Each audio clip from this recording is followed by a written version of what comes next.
Hey, Read Through the Word. Today is April 12th, and today's lesson are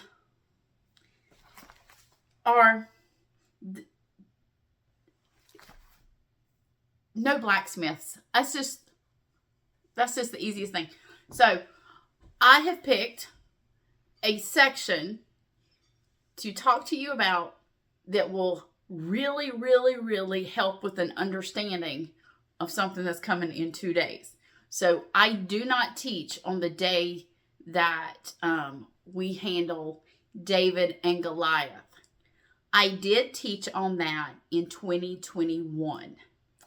And it's one of those that stories by biblical accounts that I am passionate about because it's read wrong. And so I went on full force with that one on that day. So, and Wendy has that day, and I'm not sure which section of text she's teaching. And, but I, in my notes say that I taught that in 2021. But today I want to look at 1 Samuel chapter 13 verses, 19 through 23, and then 19 through 23, and I think we need to jump over one more little place. So hold on, let me see that. Oh yeah, no, it covers it here. Thank you. All right, so here we go. It says, there were no blacksmiths in the land of Israel in those days. The Philistines wouldn't allow them for fear that they would make swords and spears for the Hebrews.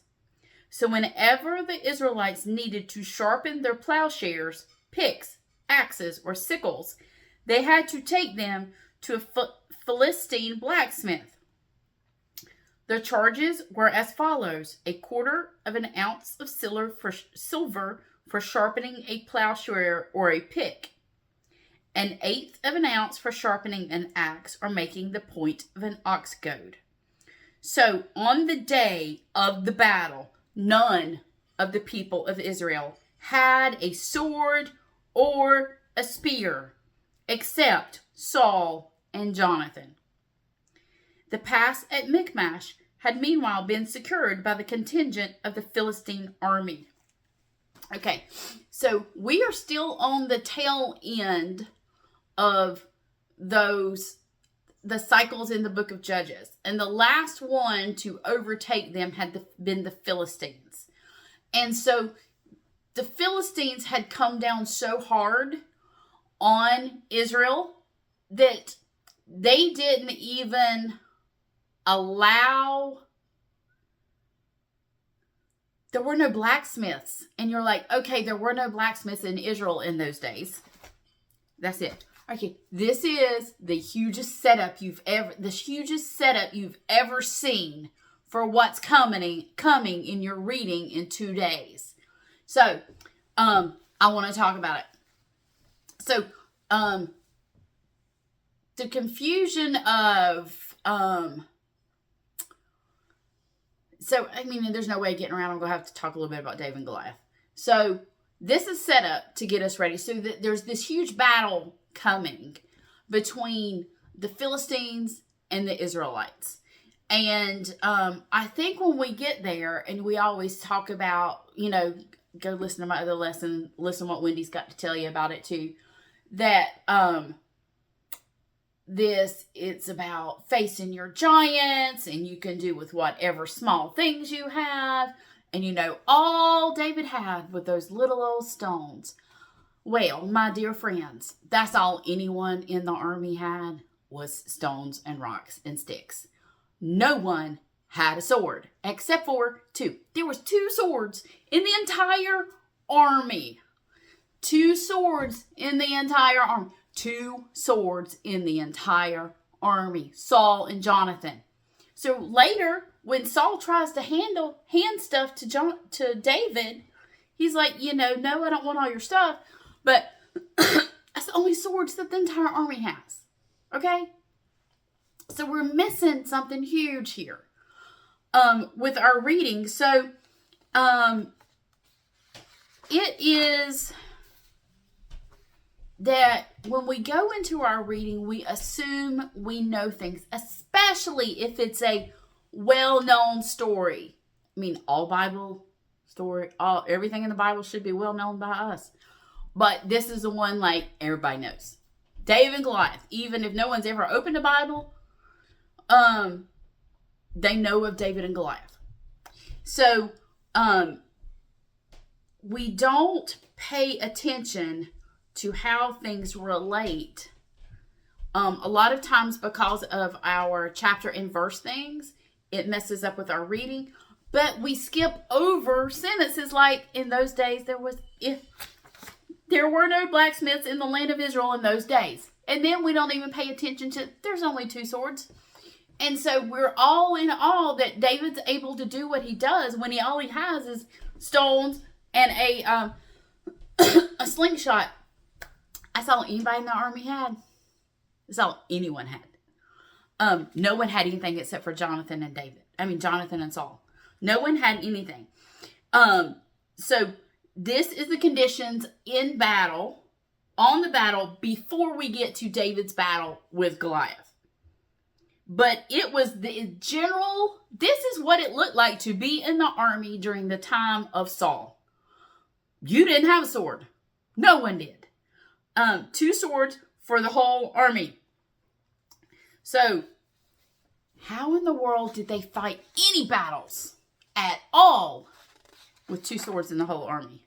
Well, before we get to, let's see, it is in today's reading.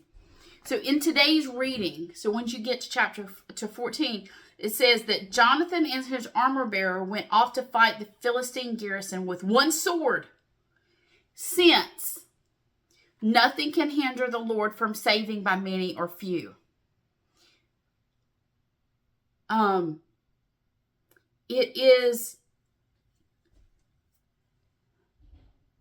the idea that is going to become the battle of David and Goliath. So the battle of David and Goliath is not a military battle. You get that, right? It's a battle of worldview. It's a battle of theology. And it is, so what we see is that Israel wins their battles the way they win every battle because the Lord was on their side. Israel won the same way as it always did. The Lord brought them a victory. And it tells us in chapter 14, it continues to say that every Philistine sword was against his fellow. So the Lord was on their side. They didn't need to use any sword that they had against the Philistine army. The Philistine army used their own swords against each other. So the lesson, they forget the whole thing, that God was on their side and God would allow them to win a battle with empty hands. But when they stand before Goliath,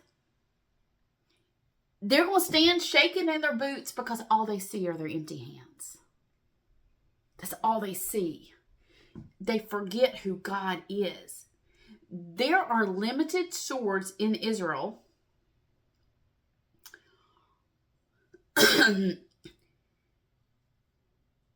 And it wasn't something new when David showed up. It had been that way all along. But instead of focusing on God, they focused on empty hands. Their hands had been empty in the battles they had already won against the Philistines, because there's only 2 swords in the whole army.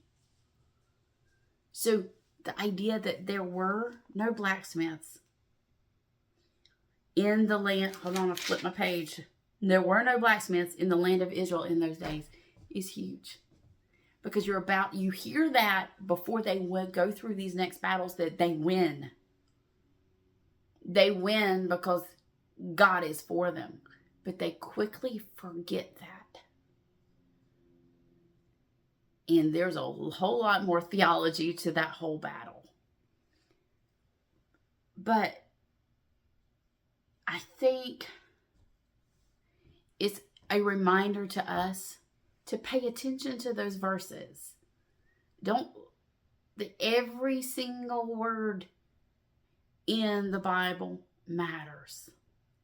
And, we might not get it the first time, might not get it the second, but sometimes when we go back through on the 54th time, and we go, oh, I wonder what that means. And then we start, and we see that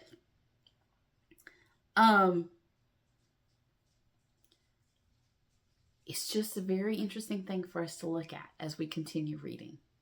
So we'll see you next time on Read Through the Word.